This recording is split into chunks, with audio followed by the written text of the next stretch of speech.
বা জার্নি করে থাকো তাহলে বুঝবে আমার মনের অবস্থা। তো সব দেবদেবী আর মা দুর্গার আশীর্বাদ নিয়ে আমি মির্জাপুর থেকে তমলুক রওনা দিলাম। প্রথমে টোটো, তারপর বাজকুল থেকে বাসে উঠলাম। বাস আত্রা তো দিবুই চলছিল, অতকক্ষণ না সেই চেনা জরুরি চাপটা অনুভব করলাম। হ্যাঁ গো, প্রকৃতির ডাক। তমলুক পৌঁছতে পৌঁছতে আমি প্রাপ্লিজ আর একটু ধরে রাখি ডান্স করছিলাম। নিমতলার কাছে আর পারলাম না, একটা নিরিবিলি জায়গা দেখে কাজটা সারলাম। আর বাস কোত্থেকে এক স্থানীয় কাকু এসে বাঁকা দিলেন, বললেন, এখানে এসো করা যাবে না। সত্যি বলছি, খুব লজ্জা পেলাম আর রাগও হলো। ইয়েন আমার হাতে কোনো উপায় ছিল।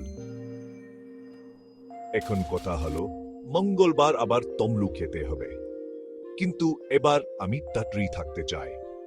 রাস্তায় পাবলিক টয়লেট খুঁজে পাওয়ার কোনো সহজ উপায় কেন নেই? একটা ওয়াপ বা স্পষ্ট সাইনবোর্ড।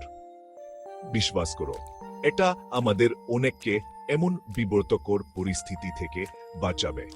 তো যদি কেউ কোনো সমাধান জানো বা লম্বা যাত্রায় টিকে থাকার কোনো টিপস থাকে তাহলে কমেন্টে জানিও।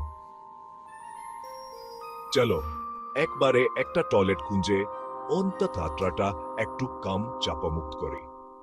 শোনার জন্য ধন্যবাদ।